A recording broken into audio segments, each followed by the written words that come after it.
সুপ্রিয় দর্শক, আসসালামু আলাইকুম। কৃষি সেবা চ্যানেলের পক্ষ থেকে সবাইকে আন্তরিক শুভেচ্ছা ও অভিনন্দন। কৃষি বিষয়ক সকল পরামর্শ ভিডিওর মাধ্যমে আমি প্রকাশ করে থাকি। আমি মোহাম্মদ আবু সাইদ আছি আপনাদের পাশে। কৃষি বিষয়ক যে কোনো ভিডিও পেতে আমার চ্যানেলটি সাবস্ক্রাইব করুন এবং অল নোটিফিকেশন বেল আইকনটি বাজিয়ে দিন। ধন্যবাদ সকলকে। তো বন্ধুরা, এখন শুরু করি হালি পেঁয়াজের দ্বিতীয় স্প্রে কিভাবে সম্পূর্ণ করবেন এবং সর্বাধিক মোটা তাজা করতে কি পরিমাণ ডোজ ব্যবহার করবেন সরজমিনে এখন আপনাদের দেখাবো।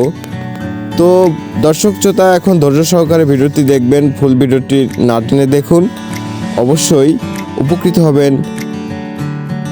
দর্শক শ্রোতা, যে জমিটি দেখতে পাচ্ছেন এই জমিতে দ্বিতীয় সেচ এখনও দেওয়া হয়নি, কিছুদিনের ভিতরে দ্বিতীয় সেচ দেওয়া হবে। তো দর্শক শ্রোতা, এই মুহূর্তে দ্বিতীয় স্প্রে সম্পূর্ণ করে সেচ দিতে হবে। তো দর্শক শ্রোতা, কী পরিমাণ বিষ ব্যবহার করবেন এবং কী পরিমাণ ছত্রাকনাশক ব্যবহার করবেন সেই পরিমাণটি এখন বলবো, ধৈর্য সহকারে মনোযোগ দিয়ে শুনুন। দর্শক শ্রোতা, আপনারা এই হালি পেঁয়াজটি এখন যৌবন বয়সে পদার্পণ করবে, অর্থাৎ এই বয়সে সর্বোচ্চ পরিমাণ ভিটামিন খাওয়াতে হবে, নাইলে পারে আপনারা এই হালি পেঁয়াজ থেকে পর্যাপ্ত পরিমাণে ফলন পাবেন না।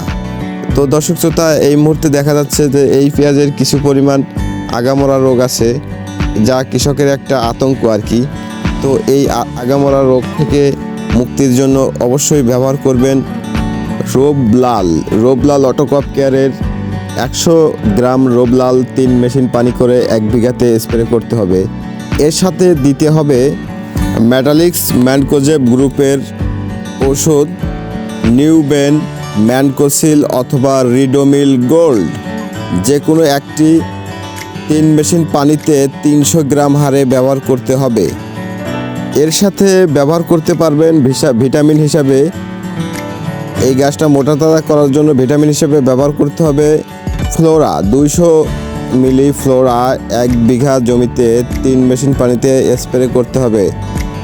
আর জাপ পোকা, চোষক পোকার জন্য অবশ্যই আপনারা ব্যবহার করবেন ইমিডাক্লোরপিড গ্রুপের টিডো প্লাস অথবা মোভেন্টো।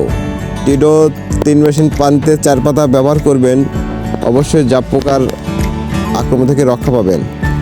সুপ্রিয় দর্শক শ্রোতা, দ্বিতীয় স্প্রের পূর্ণাঙ্গ ডোজটিতে আমি 4টি ওষুধের নাম বলেছি। 1 নাম্বার রোবলাল, 2 নাম্বার মেটালিক্স ম্যানকোজেব, নিউবেন, ম্যানকোসিল অথবা রিডোমিল গোল্ড, 3 নম্বর হচ্ছে ইমিডাক্লোরপিড গ্রুপের ইমিটাফ অথবা টিডো প্লাস, এবং অবশ্যই ফ্লোরা ব্যবহার করবেন ভিটামিন হিসাবে। এবং একটা কথা না বললেই নয়, ফ্লোরা কিন্তু অত্যাধিক পরিমাণে ঘন থাকে, ঠিক বেশি বেশি করে ঘুটে নিতে হবে। ধন্যবাদ সবাইকে। সুপ্রিয় দর্শক শ্রোতা, ভিডিওটি ভালো লাগলে অবশ্যই লাইক, কমেন্ট, শেয়ার করবেন।